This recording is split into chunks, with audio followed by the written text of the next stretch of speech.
चुनाव अब लगभग सर पर ही है। इन तमाम बातों का आकलन इन चुनाव में हो जाएगा।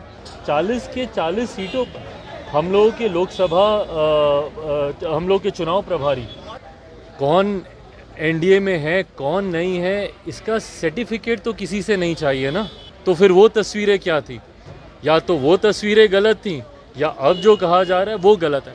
हैविंग सेड इट ऑल, बड़ी सोच रखें, बड़ा दिल रखें, उम्र में भी आप बड़े हैं, बड़ी नीयत के साथ गठबंधन के हित में कार्य करने का प्रयास करें। मुझे हाजीपुर में सेवा का वो मौका मिले। मेरे पिता के जाने के बाद मैंने हर संभव प्रयास किया जहाँ पे मैं हाजीपुर जनता के बीच किसी भी जनप्रतिनिधि को, किसी भी नेता को ज़्यादा से ज़्यादा जनता के बीच रहना चाहिए। ऐसे में जब वो यात्रा पे निकले हैं तो यकीनन उनको भी इस बात का अनुभव होगा कि पिछले 17 महीनों में उनकी सरकार ने क्या किया और जनता के बीच वो अपनी बातों को कितना पहुंचा पाए। इस यात्रा से उनकी भी समझ में ये बातें आएंगी। पर कहा जा रहा है कि नीतीश कुमार थके हुए मुख्यमंत्री हैं, जो काम नहीं हो रहा था तेजस्वी यादव वो उनसे करवाया। भाई अब कौन थके हुए थे कौन नहीं थे, कौन किससे काम करवा पाया नहीं करवा पाया, ज़्यादा समय नहीं है। चुनाव अब लगभग सर पर ही है। इन तमाम बातों का आकलन इन चुनाव में हो जाएगा। जनता से बड़ा तो और कोई नहीं है इन बातों का फैसला लेने के लिए। तो जब हम लोग चुनाव की दहलीज पर हैं तो कौन थके हुए हैं, किसने कार्य किया किसने कार्य नहीं किया, 17 साल में क्या हुआ, 17 महीने में क्या हुआ, 35 सालों में क्या हुआ क्या नहीं हुआ, इन तमाम बातों का आकलन जनता के द्वारा इसकी समीक्षा की जाएगी और परिणाम भी जल्द सामने आ ही जाएंगे। अगर आपने 11 प्रभारियों की सूची जारी की है, क्या ये डायरेक्टली मैसेज है एनडीए और बीजेपी? Of course not. किस बात का मैसेज देना है? कि 11 सीटों पे आप? Of course not. ये 11 वो सीटें हैं जो डेफिनेटली, देखिए जब आप नेगोशिएशंस करते हैं, जब आप सीट शेयरिंग पे जब आप चर्चा करते हैं, बातें करते हैं, तो आप बफर भी रखते हैं। ये नहीं तो इसके बदले ये नहीं तो इसके बदले ये। समीकरण के हिसाब से कई ऐसी सीटें हैं जो आपको लगता है, आपके जनाधार के हिसाब से, आपके संगठन के हिसाब से, जो आपको लगता है कि समीकरण जिसमें आप चुनाव लड़ रहे हैं उसमें वो सीटें आपके खाते में आ सकती हैं, या जो सीटें हैं अगर अदला बदली होती है तो कौन सी आ सकती हैं। और ये तो अभी 11 की ही बात है, बाकी की भी जितनी सीटें हैं 40 के 40 सीटों पर हम लोगों के लोकसभा हम लोग के चुनाव प्रभारी उन लोकसभा में जाएंगे।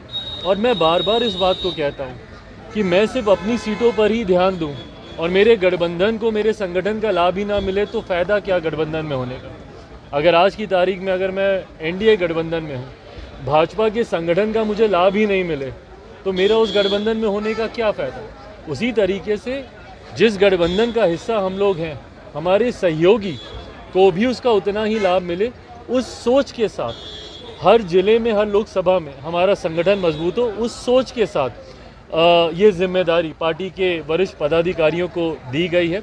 आने वाले दिनों में और सूची भी आप देखेंगे जिसमें बाकी की जितनी बची हुई लोकसभा हैं उसका भी जिक्र किया जाएगा। आप और आरएलजेपी दोनों एनडीए के जो हैं सदस्य हैं, लेकिन आरएलजेपी की तरफ से बार बार आपको लेकर के बयान आता है कि आप एनडीए में नहीं हैं। सर, बीजेपी भी इस बयान को सुन रही है और कुछ बोल नहीं रही है। भाई कोई फ़र्क नहीं पड़ता इस बात से, कौन एनडीए में है कौन नहीं है, इसका सर्टिफिकेट तो किसी से नहीं चाहिए ना। और अगर सर्टिफिकेट की ही बात है तो फिर वो उस दिन की तस्वीर निकाल के याद कर लें, जब अगर मेरी याददाश्त सही है तो संभवतः 18 जुलाई की वो तारीख थी जब एनडीए की एक बड़ी बैठक, एनडीए के 25 साल पूरे होने पर दिल्ली के अशोका होटल में की गई थी। वो बैठक आयोजित, उस बैठक में जिस तरीके से देश के प्रधानमंत्री जी ने गले लगाकर मेरा उस एनडीए की बैठक में स्वागत किया था, तो फिर वो तस्वीरें क्या थी? या तो वो तस्वीरें गलत थी या अब जो कहा जा रहा है वो गलत है। हैविंग सेड इट ऑल, हम लोग चुनाव में हैं और चुनाव में मुझे लगता है इस तरीके की टीका टिप्पणी से गठबंधन को ही नुकसान होता है। मैं अपने तमाम सहयोगियों से ये आग्रह करूँगा कि चुनाव का समय है, एकजुट होकर चुनाव लड़ने का लक्ष्य हम लोगों को साधना चाहिए। जनता की बातों को लेकर, जनता के भविष्य को लेकर, मैं बिहार फर्स्ट, बिहारी फर्स्ट को लेकर चुनाव में जाऊंगा। ऐसे में मैं चाहता हूं कि बाकी के भी सहयोगी दल एक दूसरे पे टीका टिप्पणी करके गठबंधन के माहौल को ख़राब करने से बहुत बेहतर है बड़ी सोच रखें, बड़ा दिल रखें, उम्र में भी आप बड़े हैं, बड़ी नीयत के साथ गठबंधन के हित में कार्य करने का प्रयास करें, ना कि गठबंधन को नुकसान पहुंचाने। नीतीश कुमार के मुख्यमंत्री बनने से क्या चिराग पासवान खुश हैं? हाजीपुर की जनता अपने बेसब्री से अपने चिराग का इंतजार कर रही है, क्या इस बार कहाँ से चुनाव होगा हाजीपुर से? भाई मैं खुद हाजीपुर के लिए उतना ही बेसब्री से मैं चाहता हूं कि मुझे हाजीपुर में सेवा का वो मौका मिले। मेरे पिता के जाने के बाद मैंने हर संभव प्रयास किया जहां पे मैं हाजीपुर के लोगों के साथ जुड़ पाऊं, उनके कुछ काम आ पाऊं। पुनः मैं दोहराता हूं, ये गठबंधन के भीतर लिए जाने वाले फैसले हैं। मैं गठबंधन की मर्यादा को तोड़ूंगा अगर मैं अंदर की कोई भी बात को पहले सार्वजनिक करूं। गठबंधन के भीतर एक आम राय बनने से पहले गठबंधन में बातचीत हो रही है और जिस पर्टिकुलर विषय का आप जिक्र कर रहे हैं हाजीपुर को लेकर, बातचीत उसको लेकर हो चुकी है। जो दूसरे दावे कर रहे हैं उनकी तो अभी तक बातचीत नहीं है, उनको तो संभवतः मिलने का समय भी नहीं दिया जा। तो ऐसे में कौन वहां से चुनाव लड़ता है, पुनः मुझे लगता है अब बहुत ज़्यादा दिनों का इंतज़ार अब बचा नहीं है, हफ्ते 10 दिन के भीतर ही क्लियर हो जाएगा। चिराग पासवान जी कह रहे हैं कि नीतीश कुमार के मुख्यमंत्री बनने से एनडीए में आप नाराज, हाँ आप नाराज हैं नीतीश कुमार के 9वीं बार मुख्यमंत्री बनने से? भाई मुझे क्या फ़र्क पड़ता है, वो तो एनडीए में थे पिछली बार, तब भी मुख्यमंत्री थे। महागठबंधन में उन्हीं का ही फैसला था जाने का, वो तब भी मुख्यमंत्री थे। देखिए मैं बिहार फर्स्ट, बिहारी फर्स्ट की सोच के साथ मैं आगे बढ़ रहा हूँ। मेरा विश्वास मेरे प्रधानमंत्री आदरणीय नरेंद्र मोदी जी पर है। उनकी सोच को एक लंबे समय के बाद बिहार को आज ये सौभाग्य मिला है कि डबल इंजन की सरकार हम लोग को यहाँ पे मिली है। डबल इंजन की सरकार के तहत प्रधानमंत्री जी की सोच को, उनके विकास की नीतियों को धरातल पर उतारने का मौका हम लोग को मिला है।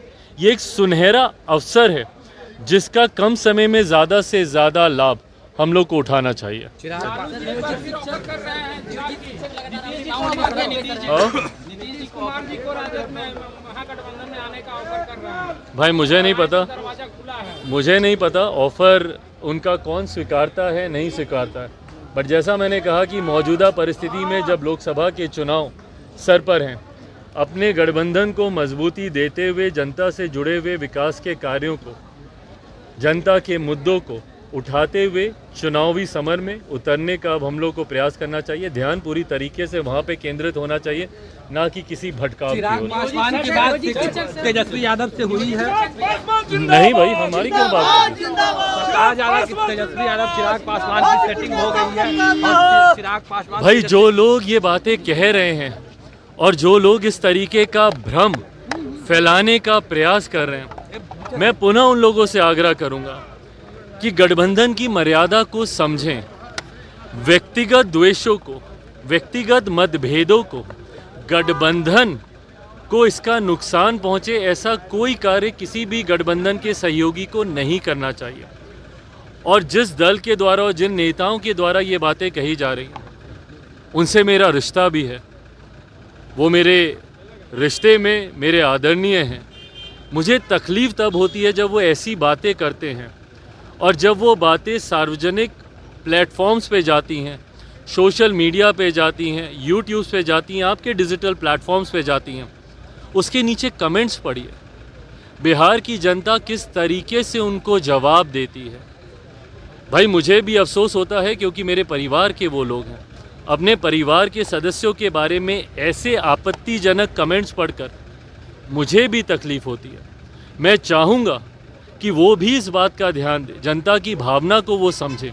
जब वो एक उंगली मुझ पर उठाते हैं, आरोप मुझ पर लगाते हैं, तो जनता जिस तरीके से उनको जवाब देती है कमेंट्स में, वो पढ़ें, जनता की भावना का सम्मान करें, गठबंधन की मर्यादा का ध्यान रखें।